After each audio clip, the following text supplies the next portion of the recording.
McRae. Now Pendlebury. Here's DeGoey. This will be a nice return. Gives it back to Pendlebury. Strolls in from 35. Pies her away.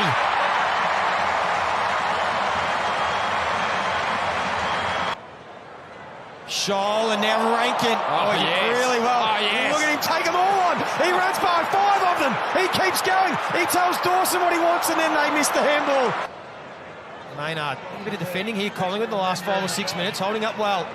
Something's got to give soon. Crouch into the pocket and fortuitously lands into the arms, the safe arms of Tex Walker. Last time they met, he's got his first today and the Crows are on the board.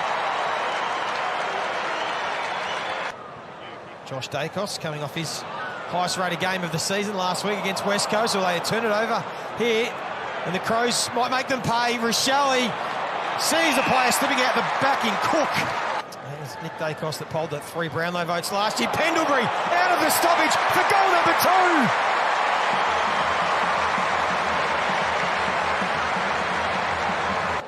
2. Rankin lurking at this stoppage.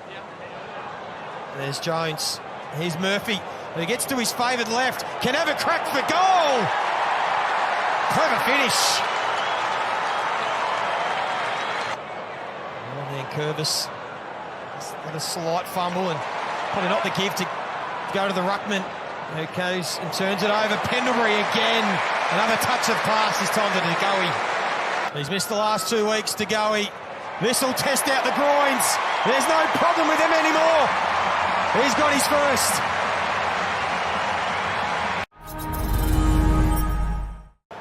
Cameron tried to shovel it out there is Sullivan. He's able to get another inside 50 entry for the Magpies. Hill almost hit that at full speed. Hamill was right there. It's been a good matchup. It falls to Richards, who was excellent on debut. Gets the quick start in the second term.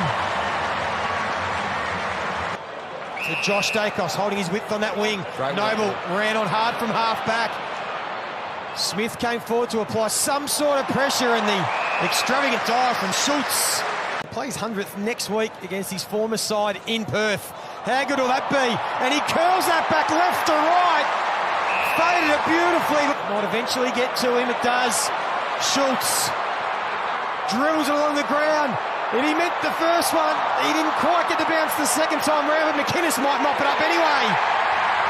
And now Reef gets in on the party. And it's raining goals for the Pies at the MCG. They had numbers through the corridor. Crouch to Hamill.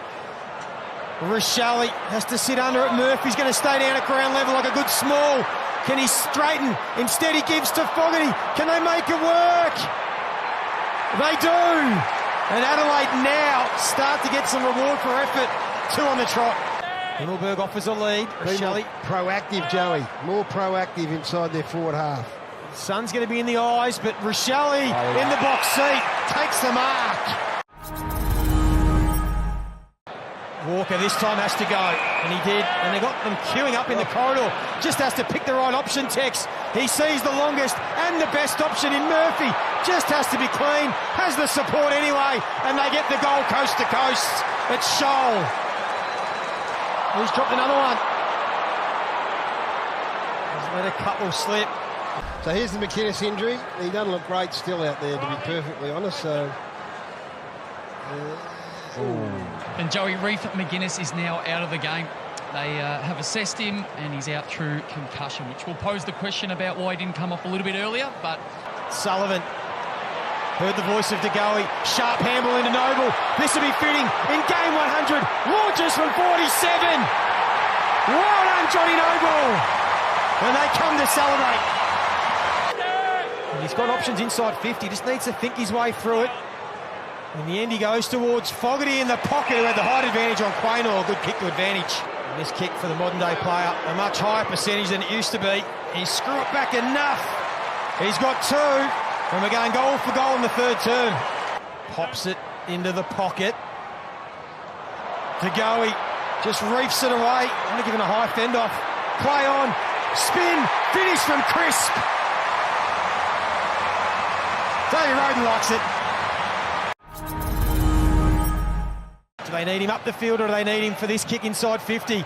It's Dawson, though, that's resting forward. He'll generate something, puts it into the path of Rochelle. If it sits, he should waltz in, and they get the first goal they needed in the fourth quarter. And he got back on it. Tex doesn't want to go for home. He gives it to Hinge, who's got the leg, he's got the accuracy, and they're back within a kick.